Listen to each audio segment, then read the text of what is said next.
As we know, we have been covering the World Economic Forum on Africa that has just concluded in Cape Town. Our CNBC Africa's Thomas Murray spoke to Richard Kiplagat. He's the Chief Operating Officer at Africa Practice about the African mining vision as well as the importance of building regulations that drive growth.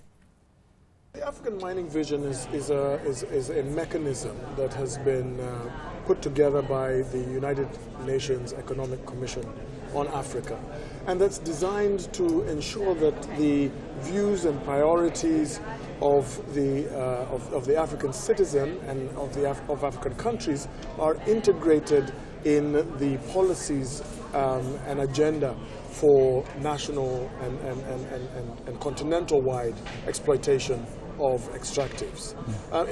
It's fundamentally about creating dialogue right from the grassroots that boils up into national platforms and then flows into policies and bills that frame the regulatory environment for mining.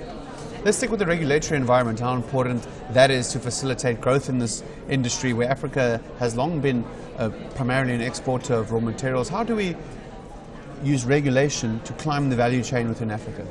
Well, the challenge with regulation is that you need a balance between the investor's need for a return as well as the need to control and manage the impact both on community and environment of extractive industries. Now that balance is best achieved when you have a dialogue between all the critical parties. At Africa Practice, we call that shared advantage, where in a non-coercive environment, you're able to bring both the civil society, business, and government together and agree on a common platform.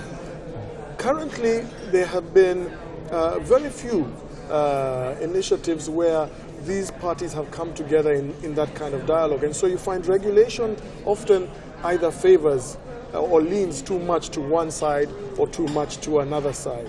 And I think that there's a lot of room for improvement around how we build really dynamic regulation that drives growth, but that is also respectful and cognizant of the needs and priorities of the local communities.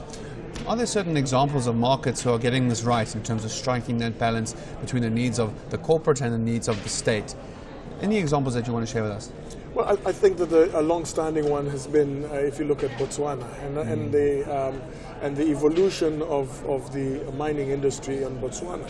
It's certainly an environment where you can see an evolution over time, where capacity has been built domestically, where there has been great collaboration both with the government and with the significant investors, and where the country as a whole has managed the revenues from mining in a transparent way and in an impactful way for the citizens.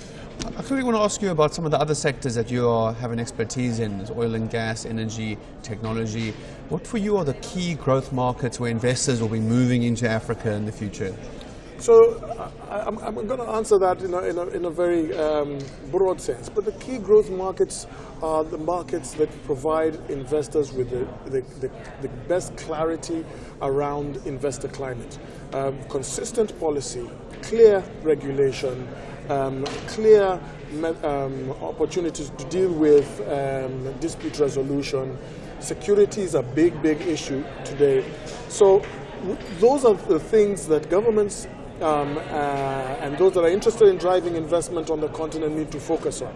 There are pockets where you see those kind of environments being prevalent, but many African countries need to do more around really driving improvements around the investment climate and the operation environment. And then finally, we're at the World Economic Forum on Africa. What for you are the key outcomes that you hope to see achieved from this forum? Really two things. I think the first one is very clear that the growth story in Africa needs to have an impact on the ordinary citizen. So the issue of inequality is a critical issue, and we need to go beyond recognizing that it's a problem to finding concrete ways that we can deal with inclusive, high-quality growth, not high-quantity growth. The second thing for me is around how do we make sure that we take the excitement and the funds and the resources that are looking for a home in Africa and ensure that we put in place mechanisms for accelerated absorption of those resources, removal of bottlenecks, improvement of processes in order to have impact, a return on that investment, and then renewed investment to follow that.